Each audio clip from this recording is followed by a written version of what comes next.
What's up guys, and welcome to this new video where I want to talk you through how to revive a Performance Max campaign in your Google Ads account. If a Performance Max campaign lost profitability, lost ROAS, what is it that you can do to get it back on track again? I know it's a black box, I know it can be inconsistent, so I want to give you really a step-by-step checklist here, showing you live in the account of what happened so that you know what to do when this happened to you, or maybe that is your situation right now. So what you see here is a client over the past 60 days, £154,000 in revenue, which means about $180,000 or so. Not a huge client, but decent spend and decent volume, I would say overall. And it is very heavily reliant on PMAX because this first campaign here is a PMAX campaign, right? Normally we try to avoid that, but here it's very, very PMAX heavy. So with the 3.8x ROAS in the previous period, we were generally happy, but we were always around that edge, right? We need a 3 to be profitable and for the client to be happy. So we had cases where it was like 3.2, 3.1, and especially the PMAX itself, not looking at the overall account, was much closer to the 3 range. So what we did was we implemented a bunch of changes and tests. Now we're very happy with the results. So the first two things are very easy before I want to jump into the specifics of PMAX and show you the more advanced stuff, right? The first two things that you can do is, first of all, can you adjust the target in order to be in line with your profit goals again? Of course, super simple. If the target ROAS is at 300%, but you're not happy with profits, you can just go into the settings, increase the target, and also make sure that you don't use a ridiculously high budget. I see that all the time people have $1,000 per day budget, but they're only spending $100 a day. So it's completely unnecessary to have a budget that high if you know that you are not using it anyway, right? So you can have a lower budget with a more aggressive target, and then Google spends the money a bit more carefully. The second thing is, can you try to revive your account performance if, for example, your PMAX campaign is not serving some of your best performing products that much anymore? Because that might also be a reason for it, right? We had cases where PMAX was not serving the best performing products that much. So if we did basically push them in a shopping campaign or in search with exact match, for example, then you also reclaim some of the performance, not in PMAX itself, but in the account overall, right? So those are two very, very easy and quick things. But let's look into what you can do specifically within the PMAX campaign, in a more sort of granular setup if you really want to increase your ROAS again. All right, so here you can see our listing groups, our asset groups, right? With the different assets, products, audiences, you name it. Before that 60-day period, we were pretty So what you can see here is our asset groups. And basically, before the 60-day period, we were very focused on just 2 to 3 asset groups, right? We just wanted to make sure that we get a lot of traffic to those few asset groups and that we were optimizing them as much as possible. We were replacing the assets every now and then, but we noticed no matter what we do, it just doesn't work that well anymore. So what we did is we completely enhanced our overall asset group setup. And don't worry, you see here a lot of assets that look kind of the same, but across all the assets that we've added, the videos, the text, the images, etc., we try to come up with a very diverse set of assets. So it only looks as if they are all the same, but they're actually not, right? So if you, let's say, have 2 asset groups in your PMAX campaign, and with the previous things that I mentioned, you cannot get it back in shape. What you want to do is you want to look at your store and you want to think, okay, so what is it that I have in my store and how can I best advertise this with PMAX? One way to structure it is to say, okay, I have, for example, I have a category of bestsellers and I want to specifically push them. You can use a separate PMAX campaign for those bestsellers and try to force Google to spend the money on them, or you can put them in a dedicated asset group, right?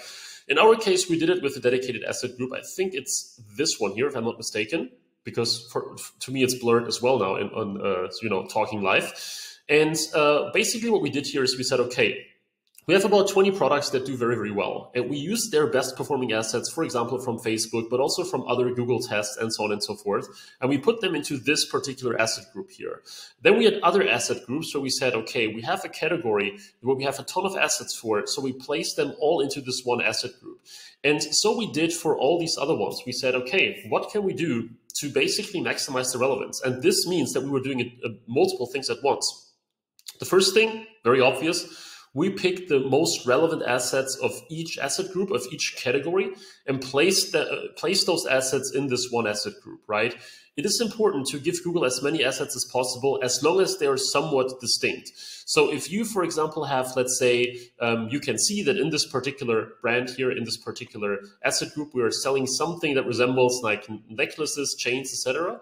It is important to not give Google like the same asset 10 times, more or less, right? With just a slightly different angle, slightly different size. You want to be as diverse as possible, because Google spreads or shows your assets in all kinds of placements, and you want to make sure that there is the highest chance of actually finding something that works. Whereas if you have just 10 times this, more or less the same image, they're almost the same, and it's not really a test that you're running. So come up with a diverse set of assets that's according to your budget. If you have a daily budget of only $50 to $100, then it doesn't make sense to spread it across 8 asset groups with 20 assets each, a bunch of audiences, and so on and so forth.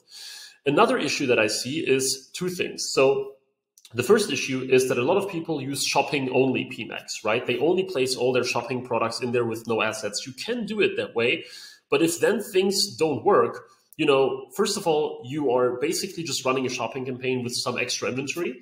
And second of all, if things don't work, you can only remove products and you can adjust your bids, budgets, but you cannot do much more beyond that.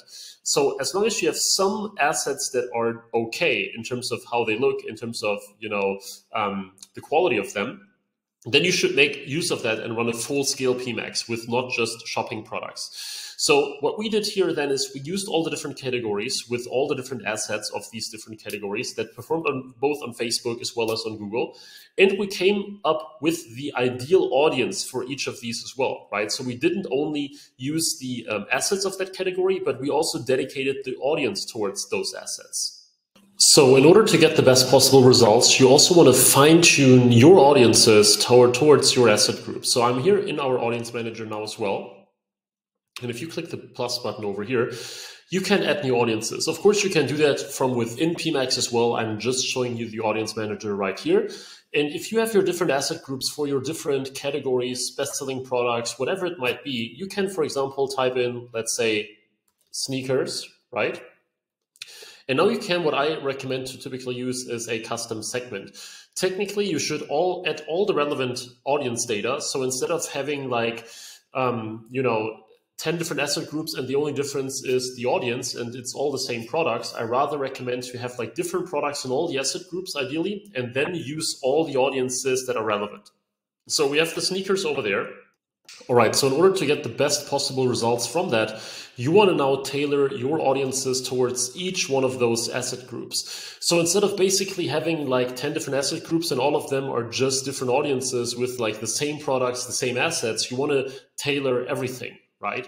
So I'm here in the audience manager and I'm adding a new audience right here. And let's say one of your categories, for example, is sneakers, right? What you want to do is you want to fill in as much information as possible that is relevant for this particular audience right there, or sorry, for this particular collection or category or whatever, in order to give Google the best possible head start. Typically what that means is you are adding a custom segment, for example, right? So you say sneakers again, and you can then say people who search any of these terms on Google. For example, sneakers for men, male sneakers, sneakers men, men sneakers, best sneakers. Of course, normally you would put some more effort into those in that sort of search term research.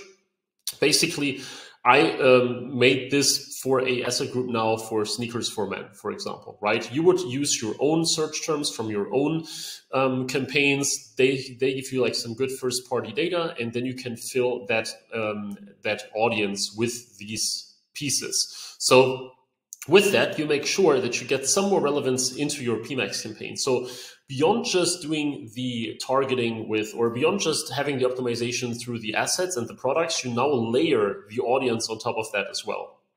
And that really helps on getting even more performance in, right? So you add a custom segment with your terms that are relevant. Then you add your own data for, you don't have to necessarily do it for that category. If you are a huge store and let's say you have conversion data for each category or for each product or something, that would be a bit too extreme. Then you can also put it here. So if you sell sneakers and jeans and socks and leather jackets, for example, and you go as far as having a granular tag for those different categories, or at least you put them into different buckets, then you can fine tune it here and put your sneakers conversion data into that audience right there. Most brands don't do it. They just use like their overall conversions. You can do that as well. Then interest and detailed demographics, right? If there's something that you can use, then why not add that as well, right? If you find something here, for example, shoes, trainers, etc., if you find something that matches what you are selling very well, then you can add it here as well. And then in the end, demographics. So I'm not a huge fan of using demographic settings if you're not very sort of sure of what you're doing. But if you know, for example, for a fact that 95% of your customers are men and you will have a lot of spray losses if you target women, then I would remove women, maybe even remove unknown, even though my experience is that Google places a lot of people into the unknown category. So unless you want to, or unless you have a very large audience, right, a very large potential target audience where it doesn't really matter to lose the unknown ones, you should probably tick both of those boxes. So if there is a 50-50, 60-40 split or something like that, you want to tick everyone. But if you know that one gender or one age group is vastly outperforming compared to the others, then you will you want to even use those settings. So that is how you can make sure that your entire audience is as optimized as possible. Of course, there are many details to it, right? Like how exactly do you structure your custom segments? Which ones are you using? How to combine all these data points? How do you pick the right assets for your PMAX campaign? How many asset groups are there? And so on and so forth. And then also, how do you combine this with like shopping search? Those are all things that we can help with and that we do for our clients as well. But just so you know, you want to make sure that all of these layers are as optimized as possible. So we talked about the bidding settings. We talked about other campaigns. We talked about how to structure different asset groups. We talked about the fact that you should focus on categories and then even sort of further optimize the audience towards those different asset groups. That's how, without any additional details, as I just said, without all the fine tuning, without all the deep dive, what you can do somewhat easily to get more performance into your Performance Max campaigns. So when we do that, typically we see like a 10, 20, 30% performance increase, sometimes more, as in this particular case, even though, of course, we have been refining it and it was not just like we did one thing and we applied or we added 3 new asset groups and that's it. But that's really what you can do. So let me know in the comments whether you use Performance Max right now, how it's going for you. Are you spending large amounts on it? Is it one of your most important campaigns? Or are you struggling with it?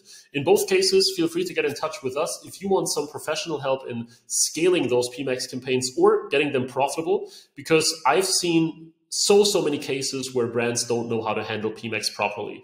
I do audits of accounts spending $70,000 on PMAX a month, yet they're not yielding any real non-brand results. So if that's you, or if you simply want better, more performance, then check the link in the description.